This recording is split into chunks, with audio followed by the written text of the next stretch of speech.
ಇದೊಂದು ವಿಶಿಷ್ಟ ಸಿಹಿ ತಿಂಡಿ. ನಾವು ಗೋವಾ ಪ್ರವಾಸ ಹೋದಾಗ ಮಡ್ಗಾಂವ್ ರೈಲ್ವೆ ನಿಲ್ದಾಣದಲ್ಲಿ ನಾವು ಇದನ್ನು ಖರೀದಿ ಮಾಡಿದ್ವಿ. ಸ್ವಲ್ಪ ನೋಡೋಕ್ಕೂ ಹೊರಗಡೆಯಿಂದ ತುಂಬ ಚೆನ್ನಾಗಿದೆ. ಇಲ್ಲಿ ನೋಡಿ, ಈತಿ ದ್ರಾಕ್ಷಿ ಗೋಡಂಬಿ ಎಲ್ಲ ಹಾಕ್ಯಾರೆ. ತುಂಬ ಚೆನ್ನಾಗಿದ್ದಾಗ ನಾವು ಅದನ್ನು ಖರೀದಿ ಮಾಡಿದ್ವಿ. ಇದನ್ನು ಚೆನ್ನಾಗಿತ್ತು ನೋಡೋಕ್ಕೆ. ಸರಿ, ಇದನ್ನು ನಾವು ಊರಿಗೆ ತಂದು ಇದನ್ನು ನಾವು ಈ ಸೀಲ್ಡ್ ಓಪನ್ ಮಾಡಿದಾಗ ಇದರ ಅಸಲಿಯತ್ತು ನಮ್ಗೆ ಗೊತ್ತಾಯಿತು.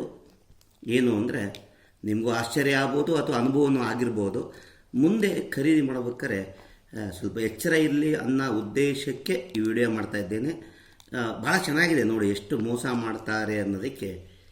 ಇಲ್ಲಿ ನೋಡಿ, ಇದರೊಳಗೆ ಒಂದು ಖಾಲಿ ಲೋಟ ಇಟ್ಟಿದ್ದಾರೆ. ಇಲ್ಲಿ ನೋಡಿ, ಇದು ಮಾತ್ರ, ಇದು ಸುತ್ತಮುತ್ತ ಮಾತ್ರ ಸ್ವೀಟ್ ಇಟ್ಟಿದ್ದಾರೆ.